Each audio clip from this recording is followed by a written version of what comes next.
Hello and welcome to another Ecom Elastic video. I'm Joe. And I am Andrew. So on today's video, we're going to be looking at rational choices. And if you haven't already seen our opportunity cost video, we recommend you go and watch that one first. Yeah, it sort of runs off the back of that.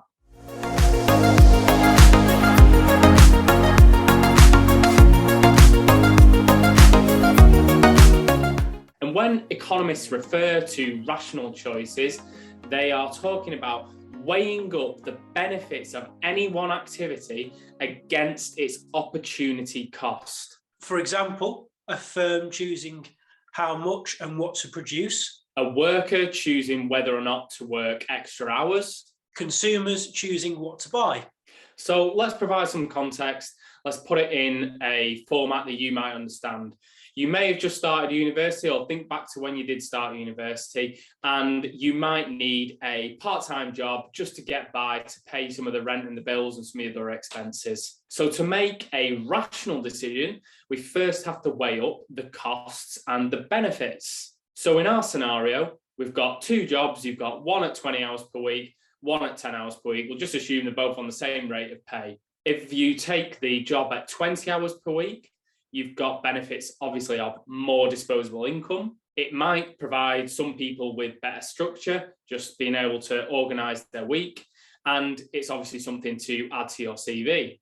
So the cost of this then is your time. So this is your time doing something else. So let's say watching Netflix, sleeping, going out with your friends, drinking. Yeah.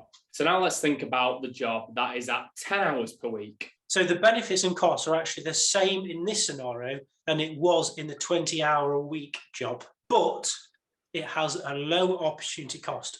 And why is that? Well, you're giving 10 hours of your time up compared to 20 hours of your time up.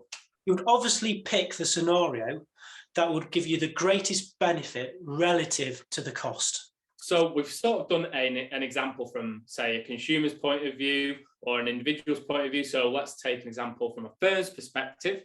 And if we look back or think back to the midst of the COVID pandemic and put yourself in the shoes of a toilet paper maker or manufacturer. So casting your minds back to the start of the pandemic, many years ago, it seems now, you couldn't actually get your hands on one loo roll in any shop whatsoever. You'd struggle. Yeah, you'd struggle. So the question is then, should the firm invest in new machinery, factories, whatever they use to make toilet paper? Should they increase their manufacturing capabilities, capacity? Yeah. Again, in order to answer this question, we've got to weigh up the benefits and the costs.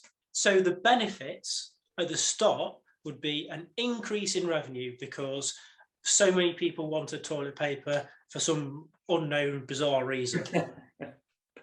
Yeah, there was such high demand at the time. So let's think about the costs then. You've obviously got the cost of the machinery or the extra factories, capital basically, in order to increase their output. You've got the extra labour required to man this machinery.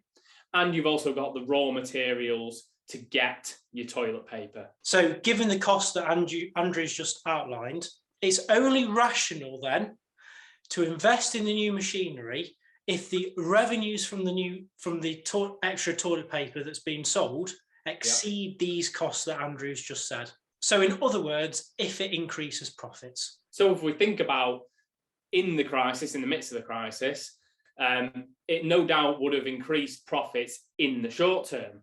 But in the long term, like we've seen, then, consumption of toilet paper has gone back down to normal, which is pretty obvious because you can only go to the toilet so many times. So a rational firm would obviously have to weigh up the relative benefits to costs, not only in the short term, but crucially in the long term. So this was just a very simplified example. In the real world, a toilet paper manufacturer would also have to contend with what they would produce in terms of, aloe vera, toilet paper, is it 2-ply, 3-ply, all the different types you get. And this would obviously involve weighing up the relative benefits to costs of each product and finding the most profitable product mix. So if we think right back to the start of the video, Rational decision making involves weighing up the benefits of any activity against its opportunity cost. So a little question for you before we go today is that, do you consider yourself a rational decision maker? We'd love to see your comments in the section down below. Thanks for watching our Econolastic videos. Please check out our other YouTube videos on a range of economic topics. Don't forget to like and subscribe to the channel.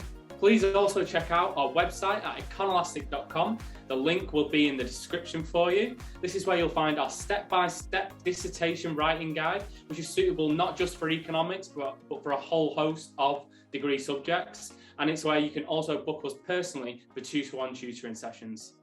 See you in the next video.